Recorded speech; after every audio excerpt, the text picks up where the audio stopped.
Hello, I'm Barbara Carpenter, and 10 years ago I hosted a program entitled Conversations with Barbara Carpenter.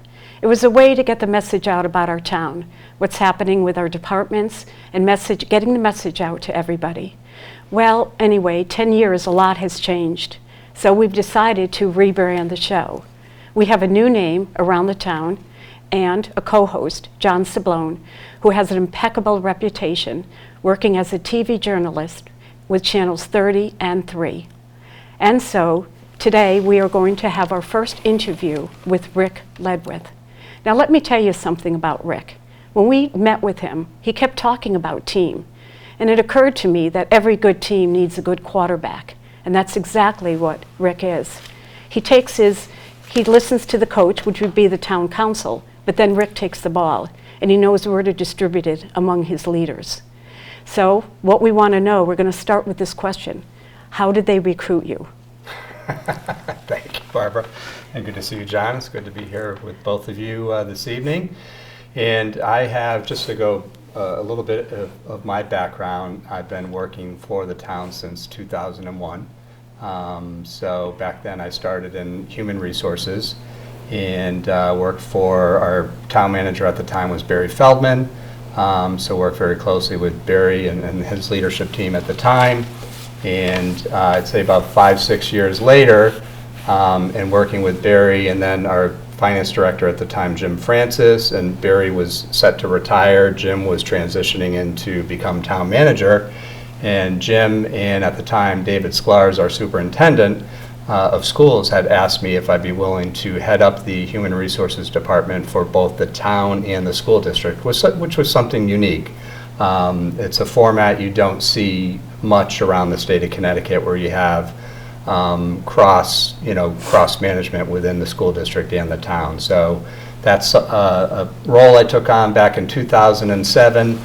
Did that for 15 years, worked under Ron Van Winkle as a town manager after Ron succeeded Jim Francis, and then Matt Hart succeeded Ron, I think back in 2017.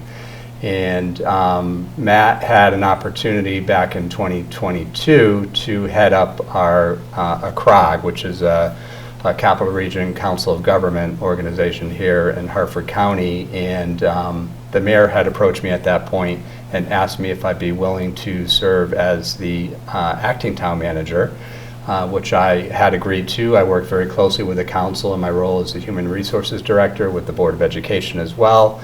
So I knew a lot of the players on both sides, well informed on both budget processes between the town and the school district, and the council at the time felt that would be a good fit. I'd be a good fit to kind of serve as the acting town manager while a decision was made in terms of how they would want to fill that job permanently.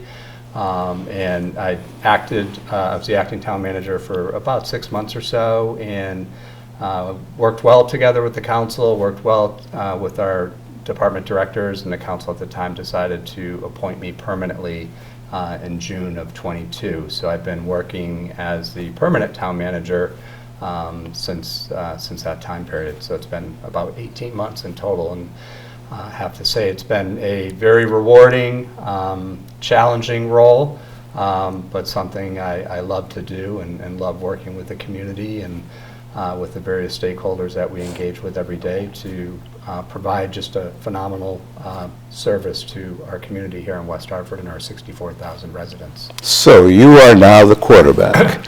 And you run, you pass, you hand off. What is your job? What do you do?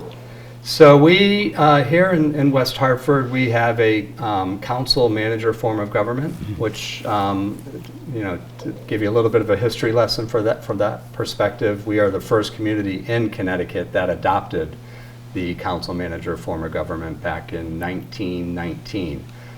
So I'm actually the 10th town manager in our history since that time period.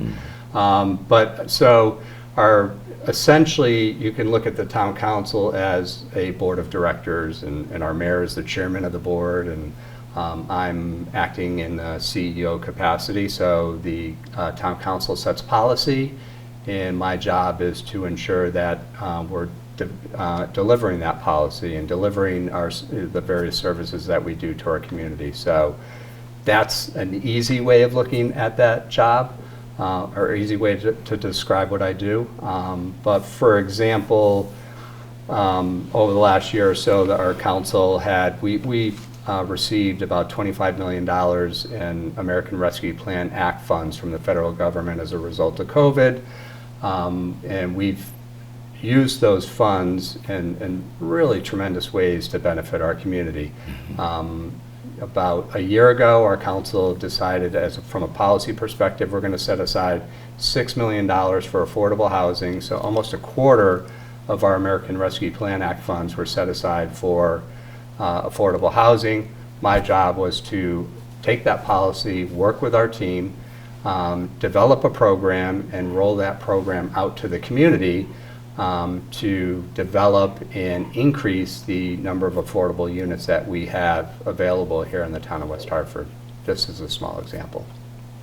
Now, you know, we spoke about a lot of topics. We met for like an hour and a half, and we covered so many, and it was unbelievable.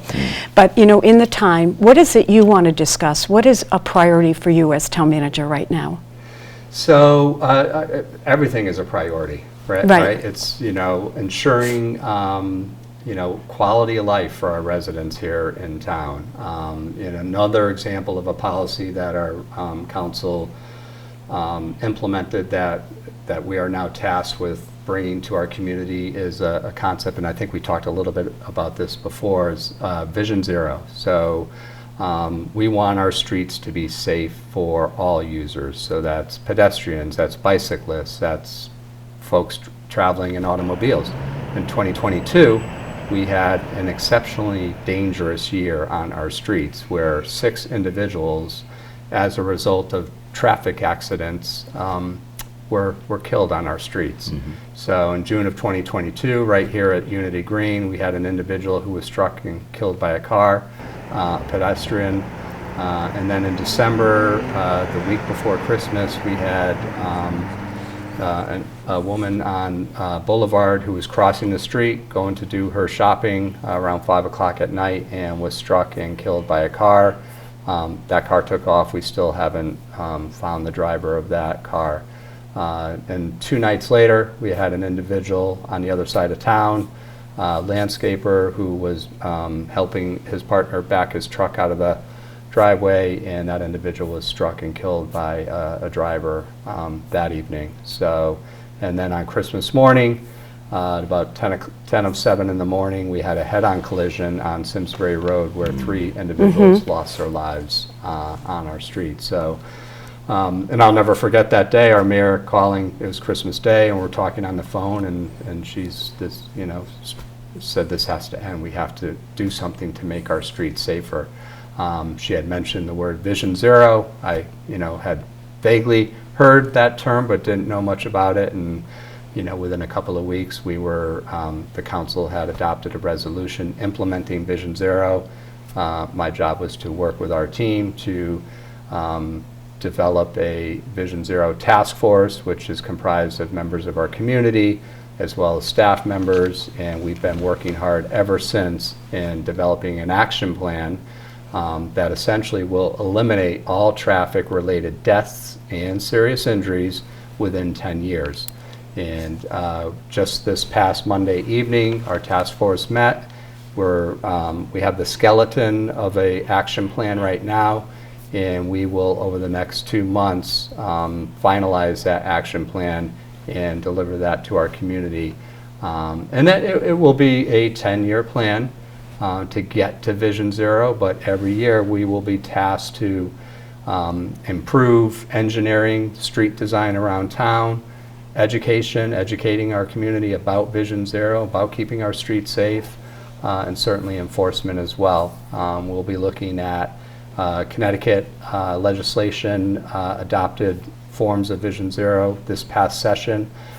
So we now, for the first time in the state of Connecticut, can use cameras to enforce stop red light enforcement as well as speed enforcement. So we will be looking at that, enforcing or implementing cameras to help with the enforcement in town as well. So we need to make our streets need to be safer for everybody. How are those cameras going to work? How will that play out? So essentially, for example, on the speed enforcement cameras, we applied for a Safe Streets for All grant. So we were one of the only communities in the state to apply for that type of grant for that type of use. So we would utilize that grant to set up 15 cameras around town. For example, Simsbury Road, Albany Avenue, Boulevard, Asylum, New Britain Avenue, areas that we have identified speed as a risk and as a factor. We'll set up cameras on that street, and if you're speeding, if you're going 10 miles over the speed limit, it'll have a license plate reader, read your license plate, and send a ticket to your house for $50, $75. Now that's in place right now? It's not in place Right, right now. yeah. How soon? So it will be. So October 1st, we were allowed to roll this program out, but we're waiting for information from the Department of Transportation, things that we need to do to administer the program. So we would expect this to be rolled out in the early part of '24. So those are additional cameras. Yeah, right now we don't have So any right now, the speed cameras that enforcement we cameras. see, We have license plate readers Okay. on certain intersections that, for example, if there's a stolen car in Hartford County, we can load that stolen car license plate into our system at the police department. And if the car goes through that particular light, gets scanned by the camera, it'll alert a police officer that a stolen car just went through the intersection of New Britain and South Main. And we will passively pursue that car. And it's been very, very effective. Almost once a week, we are utilizing that camera system to keep our streets safer. When you say passively pursue, what does that mean? So we won't go after a stolen car with lights and sirens, and we won't put any of our residents or people traveling through West Hartford at risk. So we will identify the car. We will, police officer, anyone who's on duty gets alerted. They will alert someone who may be up ahead and say, hey, we have a 2017 RAV4 heading east on New Britain Avenue. It's a stolen car, and we'll have a detective eventually get behind that car, follow them, and when it's safe to pull them over, we'll pull them over. We've, for example, pulled them over in a Burger King parking lot, so we make sure that they're out of harm's way before we engage lights and sirens. And, just don't want to put people at risk. What about right turns on red, which some people will argue is a red flag for pedestrians because people are making rights on red when there are pedestrians in the crosswalk, and people going through the signs that allow pedestrians. What about that? Pedestrians are really in trouble.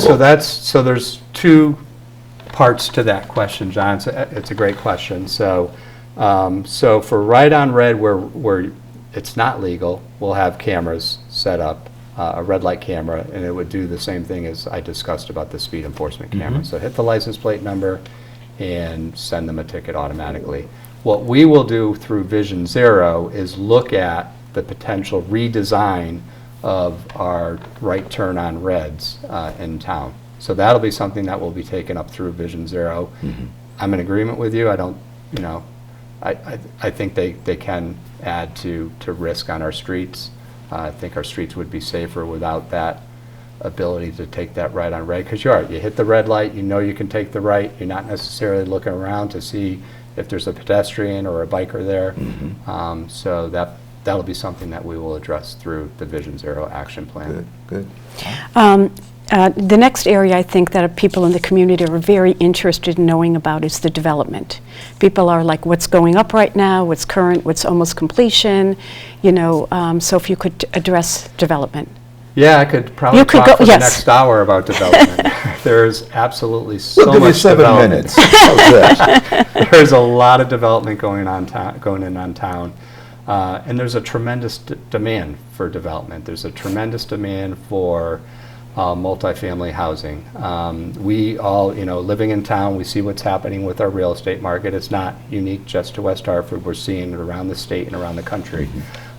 There's not a lot of supply of single-family housing right now, so there's an absolute shortage, and for affordable housing as well. So here in West Hartford, we have no supply.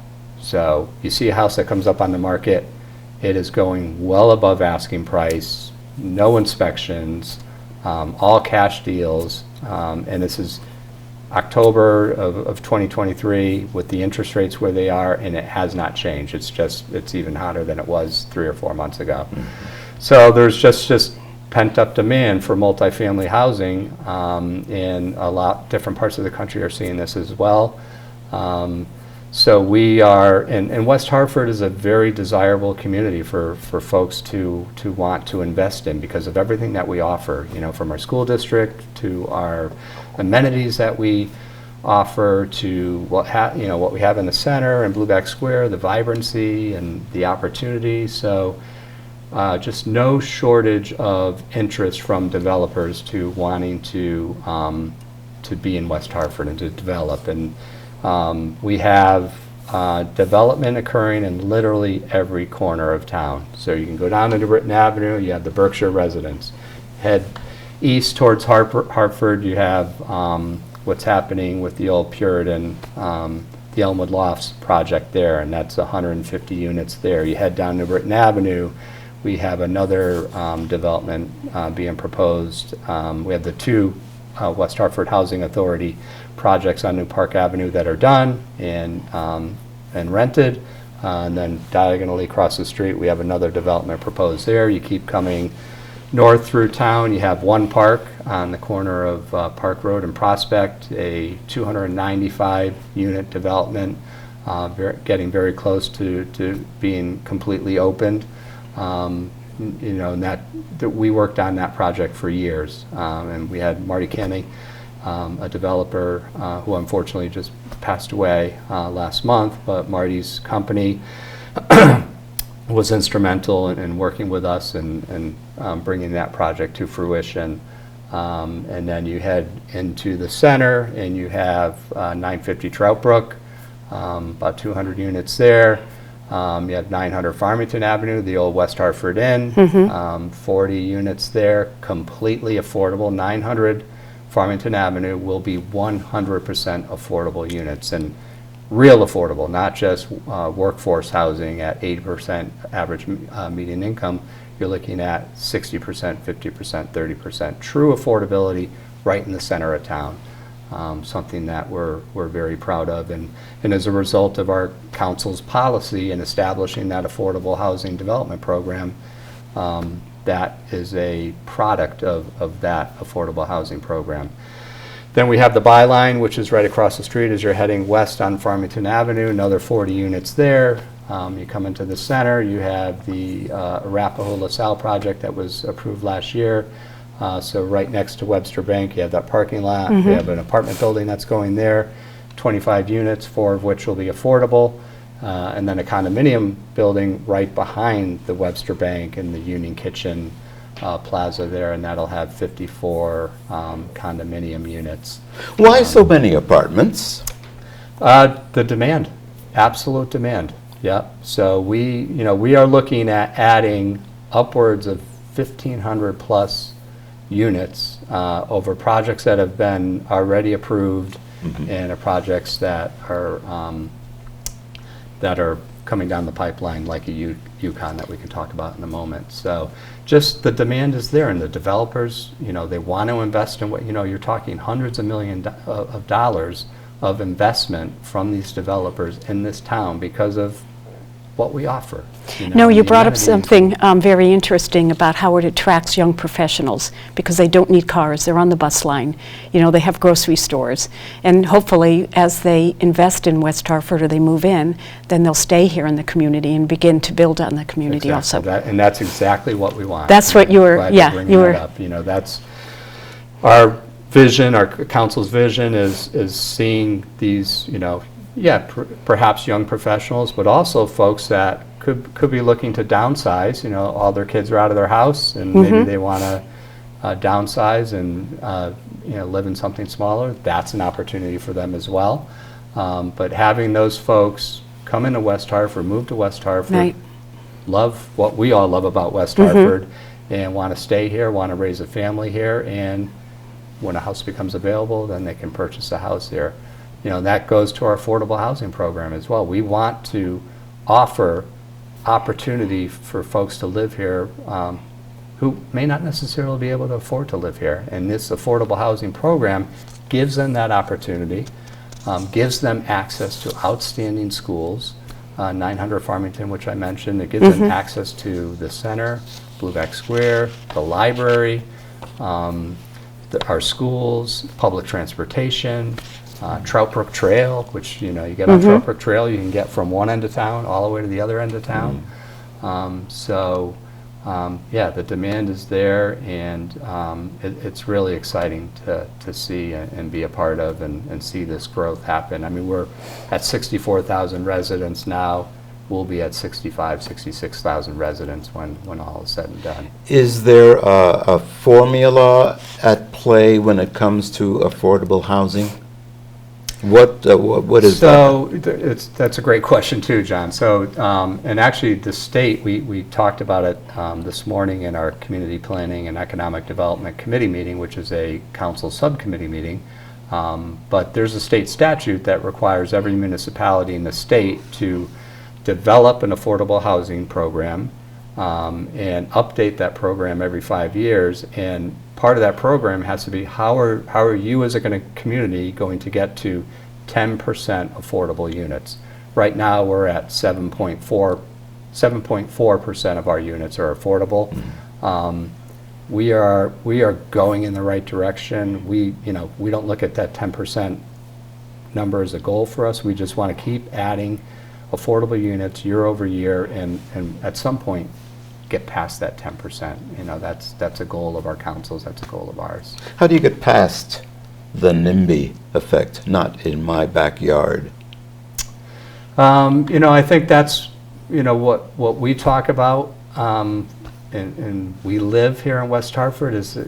West Hartford is about diversity. It's about equity. It's about welcoming all walks of life. And I think that's one of the things that's what drew us as a young couple to West Hartford, and raising a family here is what we offer to everybody. And our former superintendent used to say this often, West Hartford, we're like a snapshot of the rest of the world, right? And you see that here. I think we understand that as residents and as a community. And I think, generally we embrace it and we want to build on it and just continue to see that grow over time.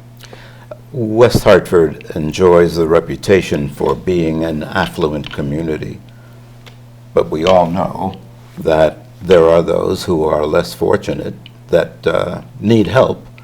What about those folks? Well, that's what our affordable housing program will do, is provide them with opportunities we have 64,000 people live here, 25,000 households. 30% of our households are housing dependent, or I forget the phrase that we use, but essentially they spend 30% or more of their income on housing. That's too much, and that's unaffordable. So we're developing programs like this so that they can find places to live in town, access to public transportation, access to parks, access to jobs, and access to schools right here in town at an affordable rate that brings that 30% reliability on housing, or of your income on housing, to a more manageable level. And that's another goal of our affordable housing program. This station, Channel 5, WHCI, recently covered a function at a local business where they were collecting food for the food pantry. The following day, I came to Town Hall and saw cars lined up, people waiting to avail themselves of that. How much need is there in West Hartford? There's a tremendous amount of need, yeah. And you know, there's a couple, and I forget the exact number of days out front in Town Hall that you'll see that, you know, same line of cars here to pick up food to provide for their families. And if you ask the folks who want our, you know, run our food bank, Suzanne Oslander, for example, we don't have enough food. And the event you and I were both at, folks were coming with food for the food bank. Tell our viewers out who may watch this show, we don't have enough, keep bringing it so that we can support those in our community most in need. And they're as important parts of our community as the more affluent folks as well. And that, and again, to what I said before, and that's what I think makes West Hartford so special. You know, we all want to be here, we all want to be a part of it. And for those who need help, we want to be able to, those who can afford to help, do help here, which makes us In dealing really with the special. community, what are your biggest challenges right now? So I think, you know, always keeping our focus on quality of life, ensuring that we are providing, you know, the things that we have become accustomed to having here in town and enhancing them, building on them. You know, we sometimes take for granted our parks and our skating rink and our pools and our programs out of our leisure services and social services, just, you know, enhancing, building on it, and always trying to do better. You know, the model of continuous improvement, and anyone who sat in my chair before me always had that same mindset as well, working with our council to not rest on our laurels. Let's always be on, you know, trying to better ourselves, better our community, providing for those who need it. So we will continue to do that, enhancing the quality of life of the residents that live here, for the folks who want to be here. And, you know, you see it with our, as we talked about with our development. You look at our commercial rental vacancies and, you know, offices, corporate businesses that are here and working in the office. Our vacancy rate is shockingly low when you compare to what it looks like in Hartford County and really different parts of the country. A lot of folks are still trying to get people to come back to work. In West Hartford, we have a lot to offer businesses, and you see businesses wanting to be here as well and being part of that community. And you know, we met with a recent business, Beasley Insurance, who's out in Farmington. 200 employees are going to be moving into Blueback Square here in the spring, and it was amazing sitting, eating, having lunch with these folks, and how much their values aligned with our community values. And you know, and they want to be part of this community and what we're doing at, you know, with the food bank and our various charity organizations that happen and run here in town, and that's what they want to be a part of. And that's, I think we're seeing that all over town. I'm going to throw a little fly in the ointment here. What about panhandlers? They're all over town, all the time. Yeah, yeah. And we have, again, to what makes West Hartford unique and special, you know, you've had some towns that adopted ordinances that ban panhandling.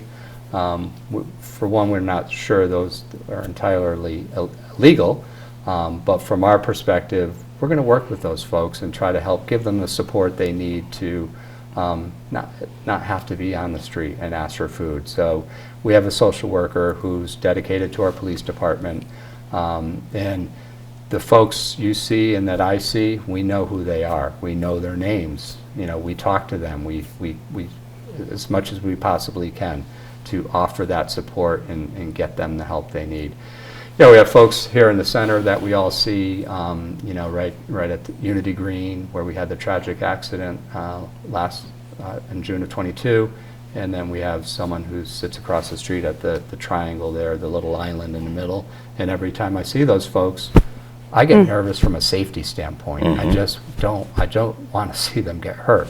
Also want to be able to help them and provide them the support. So So we'll continue to work with them and do the best we can to help them not be on the street and doing that. When you find that one of these folks is frankly on drugs, what then? We're just not going to stop. We're just going to keep pursuing it. And we'll talk to them, weekly if we have to. And but you're right. There are a couple and that we know of, and we know they come from out of town. They're feeding a drug habit, and we're just, as long as they're not stepping into the street and putting themselves or anyone else in an unsafe situation, we're just going to continue to work with them to try to get them the support that they need. The thing that I talked about in the center, that isn't a safe situation. So we're working with our town council right now, potentially putting up signs, in certain areas of town that will basically say, have a heart, give smart, panhandling's dangerous.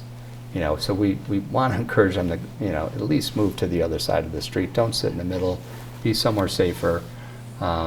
And then, again, our social services department's going to work with them to get them the help. And we have the support. It is so available to them. We just won't give up. Are they readily subscribing to the support that's being offered? Some are, many are not. Yeah. So, but we're just not going to give up. Like anyone we've dealt with in our own families where we may have seen this type of situation, addiction or what have you, you just have to be there, and you have to be there lending support, and that's what we'll do. Are you aware that there are some people living in tents in town? I am not aware of that. Yeah. Someone told me that somewhere in the New Park area. Yeah, we've moved, so that was, so we did have, that might be older information, I believe anyways, but, so over at One Park where we're developing the 295 unit apartment complex on Park and Prospect, as you move south of One Park in the woods there between One Park and the old ShopRite, so we had some folks that were living there, but again, our police department and our social services department, and the police wasn't there from an enforcement standpoint, but they're from a support standpoint with our social worker.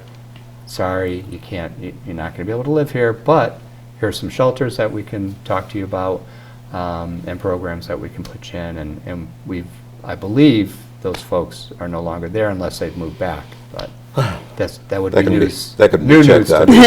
Yeah, absolutely. You mentioned street and intersection reconfiguration. Bishop's Corner is going to undergo some reconfiguration. It is, yeah. So we are working, that's a state, as you know, Albany Avenue is a state highway, state road. So the state held a public hearing this past summer. They are about 30% design with a new construction for that intersection. But it was a good public hearing. We had a lot of folks from town, a lot of residents who were involved in the hearing and opining on, we had the road diet on North Main Street that goes essentially to Bishop's Corner. Can we continue that road diet through that intersection, and can we provide bike lanes, protected bike lanes, things that will automatically inherently slow down drivers as they move through that intersection. So at the very least, what we will do is, if you notice, especially if you're a pedestrian walking through that intersection, it's not the safest feeling intersection to walk through. You step out across the turns, all four corners you have a turn, and you step out onto that little island. To hit the button. So you're crossing that street to get to the button, so those will all go away. Those four islands will go away, and you will safely get from one side of the corner to the other in one passing of the crosswalk. And in one piece. In one piece, yeah. But we great, as I said, great turnout at the public hearing, and that the state was receptive to the feedback that they heard in that public hearing. They're receptive to talking with us, and we hope to see even something more significant and changes for that intersection. And ideally, looking at something through Vision Zero, we'll look at something for Albany Avenue as well. You've heard stories of folks getting up to speeds of 80 miles an hour on Albany Avenue, and that's unacceptable. We can't have that. So, and that's what Vision Zero will get at. So, that's a state highway. The state itself is undergoing Vision Zero as well. So that I believe they'll be receptive to some form of change for Albany Avenue, in addition to the speed enforcement cameras. Road diet, bike lane, whatever it might be to help slow people down. And it's a major road to get people from the valley into Hartford, so we do see a tremendous amount of cars traveling that road every single day. So, but we need them to do it slower and safer, and that's what Vision Zero will do. How soon might we see some changes? So the plan will be adopted. So we're finalizing the action plan now. It'll become law, for lack of a better word, in January. And the changes we're talking about town-wide will be significant and expensive. So we'll set aside a certain amount of capital improvement dollars every single year to tackle a project every single year. So we'll figure out through the action plan where Albany Avenue will fit in that. But in '24, you'll see immediate change in multiple areas in town. Raised crosswalks, things like that. More bike lanes, protected bike lanes, more road diet, like we have the road diet on North Main Street. Is it something we can consider going, the South Main from right out here to Sedgwick and Park? That's another area where you can pick up speed. And we get a lot of complaints from residents about cars traveling fast, blowing through red lights or hitting the yellow light, then it turns red, then they're going through. You'll see the potential of roundabouts in town. Again, those are a little more expensive, those will take a little more time, but traffic engineers love roundabouts. They look at the center here at Farmington and North and South Main and say, that needs to be changed. That's a dangerous intersection, with multiple ins and outs coming from different directions. So they've talked about a roundabout right there. Actually potentially moving Unity Green, to one side or the other. Obviously, we don't own Unity Green. We'd have to work with the church on that, but that's something that could be factored in with Vision Zero. Trout Brook and Asylum is another area that's been considered for a roundabout. Farmington and Trout Brook. So those are the kinds of things that we'll see over the next 10 years to really slow things down in town and make things safer for everyone. Most importantly, pedestrians and bicyclists. How are you going to get the message out to the community? Because this is all new to us, and it's coming fast. Communication. Yes. Education, the 3 E's. So you have the engineering, you have the enforcement, and then it's education. So it's communication. We had one public meeting last month. Our next public meeting is December 6th, WHCI-TV. Our partners have televised that first public session. They'll televise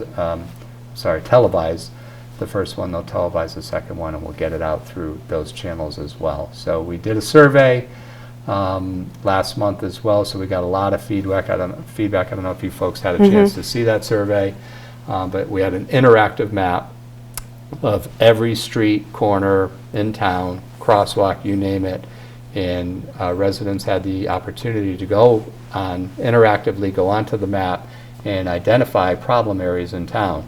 Unfortunately, this map was, there was no more West Hartford. It was just red dots.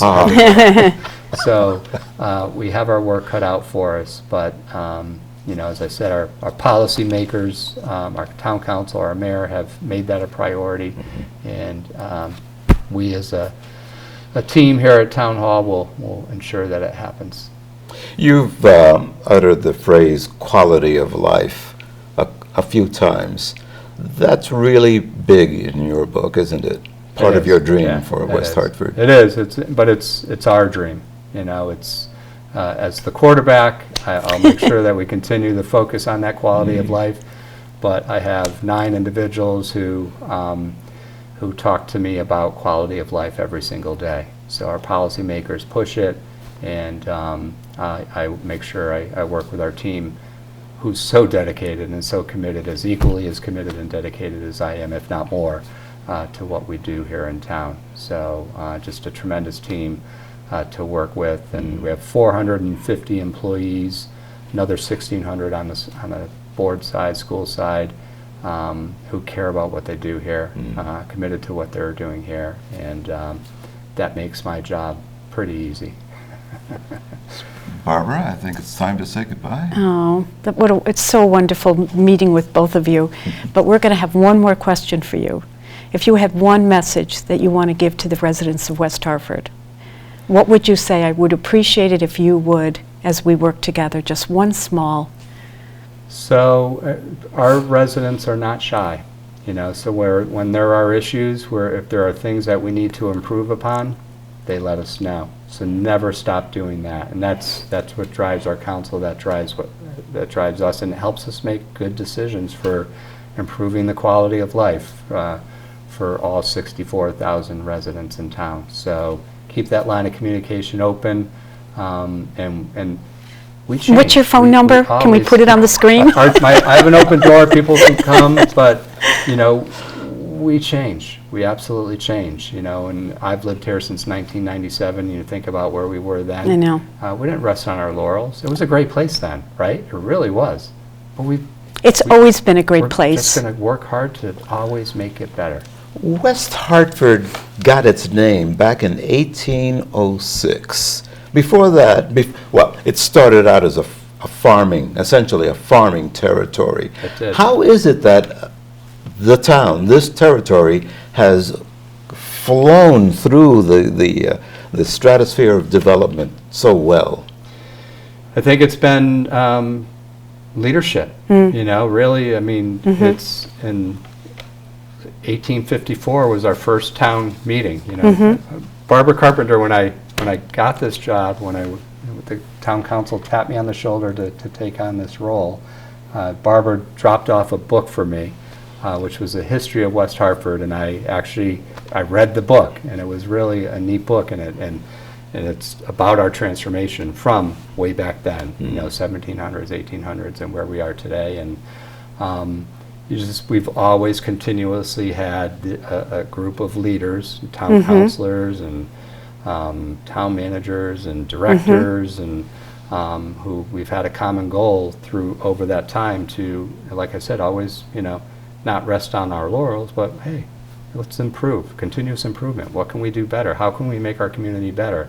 And that kind of just carries over from you know, I talked about Barry Feldman, who when I started here, he was that town manager, and I learned so much from Barry, from Jim and Ron and Matt, and that just keeps carrying over. And our councils, you know, our councils carry over every few years as well. They're running for re-election now for every 2 years. But we've had one constant, and that's been our mayor, Sherry Cantor, who's been on the council since 2004, I believe, and seeing that leadership and that vision continue from council to council and leadership team to leadership team, and we'll just, you know, and I hope to pass that on to my successor as well, and we'll continue. West Hartford 100 years from now will be better than ever and evolving even more so from where we did back when we were farmland back We'll then. check on you then. And you know, we just had a few words about being in the right place, the right time, with the right people. And for some reason, that has always happened in West Hartford. So right now, Rick, you are the right person at the right time doing what you're doing right now. I appreciate that, but it's really, it's as we talked about at the beginning, it's a team. Yeah, absolutely. Couldn't possibly nearly accomplish anything that I have without the phenomenal team that we have working alongside. And we us. couldn't have a better quarterback. Thank you. Appreciate that. Oh, Well, Folks, that's just about all we have for tonight or today. We'll see you sometime down the road.